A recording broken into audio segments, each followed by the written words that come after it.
आज हम आप लोग को लेकर आए हैं एक ऐसी जगह जिसको कहते हैं मजनू का टीला। यहाँ पर आपको भारत, तिब्बत और कोरिया तीनों का एक साथ संगम देखने को मिलेगा। यहाँ का जो इतिहास है और यहाँ की जो गलियाँ हैं, यहाँ की गलियाँ अपनी कहानियाँ खुद बयां करती हैं। तो चलिए हम लोग आज सैर करेंगे यहाँ की और बताएंगे कि यहाँ पे आखिर ऐसा क्या है इन गलियों में, और इन गलियों में कोरियन टच आपको कैसे मिलेगा।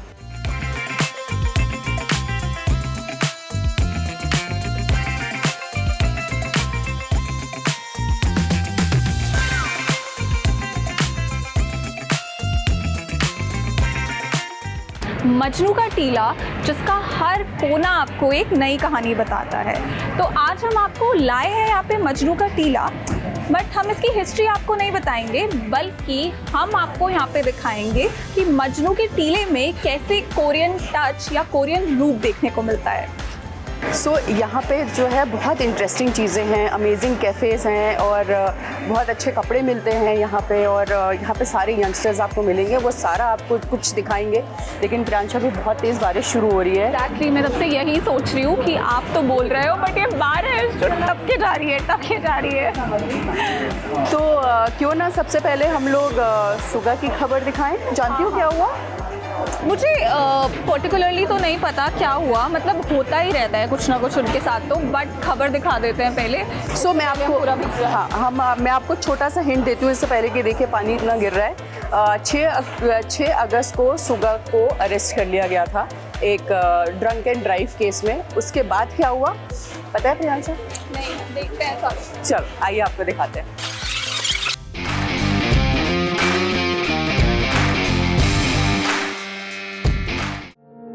BTS के शुगर बेचारे इतने बुरे फंसे कि उन पर पुलिस केस हो गया, और हो सकता है कि इसकी वजह से उनका ड्राइविंग लाइसेंस भी कैंसिल हो जाए। दरअसल sugar drunk and drive case में फंस गए हैं।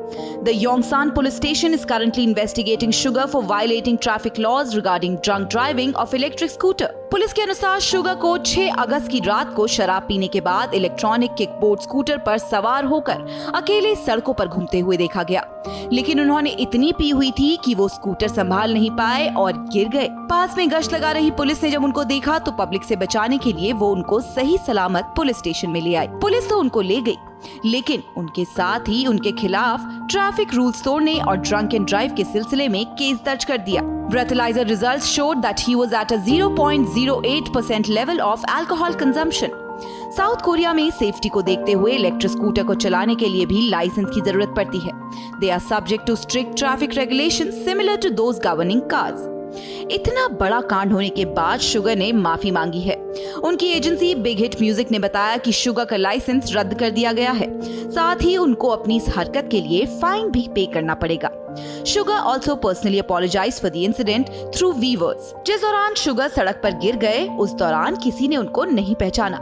यहाँ भी पुलिस को नहीं पता था कि ये एक ग्लोबल स्टार शुगर है, लेकिन यहाँ उनका सेलिब्रिटी स्टेटस भी काम नहीं आया और शुगर का लाइसेंस कैंसिल कर दिया गया। हालांकि फैंस का मानना है कि ये इतना बड़ा कांड नहीं है जिसके लिए उनको इतनी बड़ी सजा मिले। शुगर अपने घर के पास ही मस्ती कर रहे थे और महज छोटा सा इलेक्ट्रिक किकबोर्ड चला रहे थे, which is not even a scooter. लेकिन Korean netizens see it as a huge problem and asked police to punish him.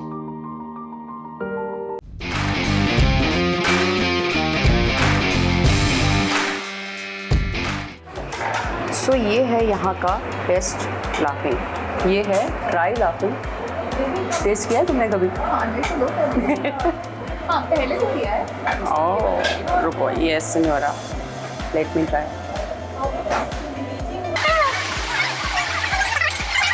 तो मुझे लगता है BTS के लिए ये साल कुछ बहुत अच्छा नहीं है। पहले सुगा के साथ ये सब कंट्रोवर्सी हुई, उसके बाद उसके पहले वी के साथ कंट्रोवर्सी हुई। तुम्हें पता है क्या हुआ? सही बोल रहे हो आप।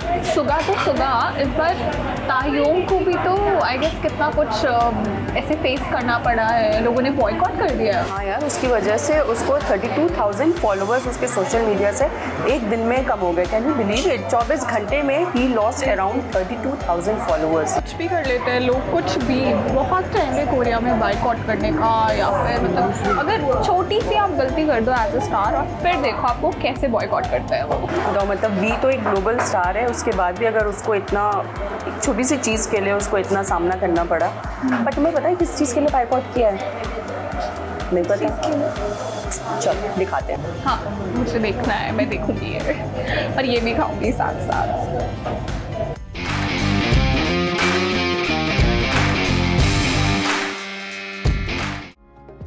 कुछ दिनों पहले BTS के वी यानी कि किम टाई-युंग ने अपने इंस्टाग्राम पर काफी सारी फोटोज डंप की। इन्हीं फोटोज में से एक थी खास मैकडॉनल्ड से खरीदे गए फ्रेंच फ्राइज की तस्वीर। लेकिन जैसे ही वी ने ये तस्वीर डाली, 24 घंटे के अंदर उनकी फैन फॉलोइंग गिर गई and BTS's V became the most unfollowed K-pop artist in the last 24 hours।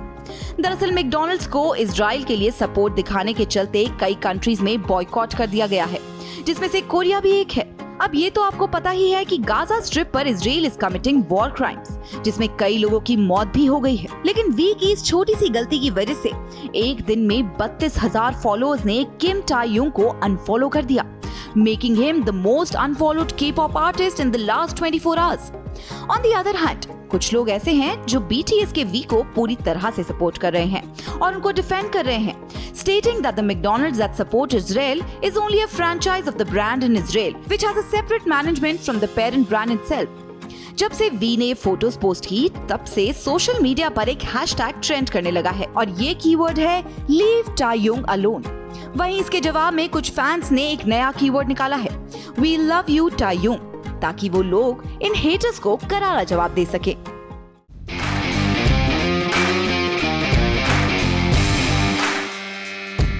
तो मुझे लगता है कि K-pop के लिए ये साल कुछ अच्छा नहीं है, क्योंकि एक ऐसा लगता है कि कंट्रोवर्सी का एक ट्रेंड सा चल पड़ा है। पहले वी के साथ हुआ, फिर सुगा के साथ हुआ, फिर अब सुनने में आया है कि BTS के जो RM है वो भी कंट्रोवर्सी में जुड़ गए हैं। बिल्कुल, अभी अभी मैंने RM का पोस्ट भी पढ़ा इससे रिलेटेड। तो अभी इनकी जो ये नई एल्बम आई है ना, the right play strong person, right, तो ये एल्बम इन्होंने इस एल्बम के हिट होने के लिए एक बहुत बड़ा पोस्ट किया था। ऑल्सो इनकी एल्बम जीनियस वर्ल्ड कुछ ऐसे रिकॉर्ड में 7th रैंक पे आई है, बट उन्होंने सुगा से रिलेटेड तो कुछ पोस्ट नहीं किया। It was only regarding the album और वो कैसे हिट हुई है इस बारे में। प्रॉब्लम थी कि उन्होंने सुगा से रिलेटेड कुछ पोस्ट नहीं किया, इसकी वजह से जो है सारे नेटिजन्स नाराज़ हो गए कि भैया आपका टीममेट है, आपने उसके लिए पोस्ट नहीं किया। नेटिजन्स का तो क्या ही कर सकते हो आप, मतलब कुछ करो तो दिक्कत, कुछ ना करो तो दिक्कत। आपने ट्रोल तो होना ही होना है अगर आप सेलिब्रिटी हो। और तुम्हें पता है यही वजह है कि इतना ज़्यादा RM को ट्रोल किया कि उसको अपनी ये पोस्ट जो है जो उसने अपने एल्बम के प्रमोशन के लिए डाली थी उसको डिलीट करना पड़ा। सच में देखा मैंने ये।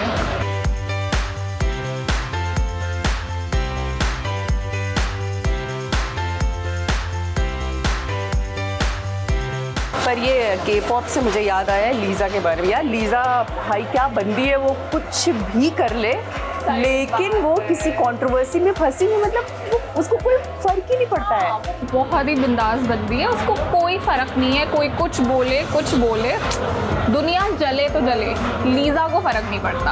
अभी तुमको पता है, and I love the attitude ना, नहीं सीरियसली ऐसा होना चाहिए।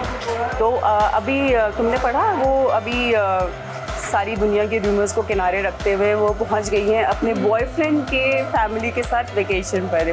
खुश हो गई है, पहली खुश हो गई। लीज़ा लोग नहीं है, लीज़ा है।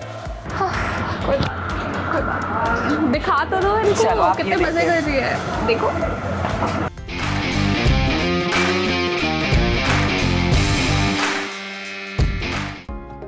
सेलेब्स की डेटिंग को लेकर कोरिया में फैंस चाहे जितना भी बवाल करे, लेकिन लीसा को इन सब चीजों से कोई फर्क नहीं पड़ता।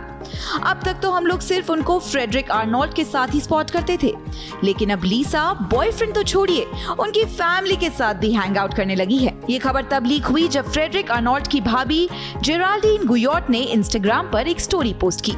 उस पोस्ट में 2 कुत्तों के अलावा कुछ नहीं दिख रहा था, लेकिन बैकग्राउंड में जो आवाजें आ रही हैं उसे फैंस ने रिकॉग्नाइज कर लिया। उसमें से एक आवाज लीसा की थी, जिसके बाद फोटो ना होते हुए भी लोगों ने अंदाजा लगा लिया कि हो ना हो इस वेकेशन पर इन लोगों के साथ लीसा भी गई हुई है। पर सिर्फ आवाज ही नहीं थी जिसकी वजह से ये शक यकीन में बदला, बल्कि एक चीज और भी थी जिसने लीसा की वहाँ मौजूदगी दर्ज करा दी, और वो सबूत था कुत्ता। जी हाँ, इस वीडियो में 2 कुत्ते देखने को मिल रहे हैं। नेटिजन्स की माने तो इसमें से एक कुत्ता लीसा का है, जिसका नाम है लव। जी, लीसा ने कई बार अपने सोशल मीडिया पेज पर लव की तस्वीरें भी शेयर की है। These clues convinced netizens that the Blackpink sensation was indeed traveling with Frederick Arnold and his brother Alexandre Arnold's family. वैसे ये पहली बार नहीं है जब लीसा खुलकर फ्रेडरिक के साथ हॉलिडे पर गई हो। ऐसा तो कई बार हो चुका है, और अब तो आदत सी हो गई है लीसा और फ्रेडरिक को डेटिंग की खबरों के बीच खुलकर डेटिंग करने की।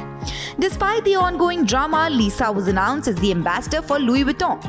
यही नहीं, in early May, Lisa became a topic of conversation when she attended a concert by pianist Helene Mercier, Frederick Arnold's mother, at an international music festival in South Korea. तब से तो नेटिजन स्पेकुलेट कर रहे हैं कि दोनों जल्द ही शादी भी करने वाले हैं।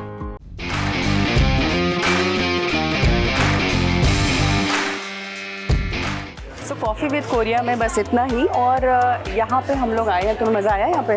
बहुत, और आज बारिश हो रही है तो बारिश से तो और ज़्यादा मज़ा आ रहा है। पूरा भीग चुकी है, प्रियांशा भी पूरी भीग चुकी है, लेकिन दिल्ली की बारिश है, बहुत मज़ा आ रहा था। हाँ, बहुत कुछ हम घूम नहीं पाए, लेकिन फिर भी हमने कोशिश की आपको कि जितना भी इस बारिश में हो सके आपको ये जगह दिखाएं। बहुत कुछ रह गया है, हो सकता है हम नेक्स्ट एपिसोड में यहाँ आए और यहाँ पे दिखाएं। क्यों? बिल्कुल। तो अभी के लिए हम लोग चलते हैं, फिर मिलेंगे नेक्स्ट वीक किसी और जगह, किसी और डेस्टिनेशन पे, और जिस दिन बारिश नहीं होगी वहाँ एक बार फिर से आएंगे और आपको ये पूरी गलियाँ आपको दिखाएंगे। अभी तो देखो, हाल ही देख लो गलियों का, कैसे खड़ा होना पड़ रहा है बिकॉज इतना पानी है इधर। चलो अभी के लिए बाय। बाय।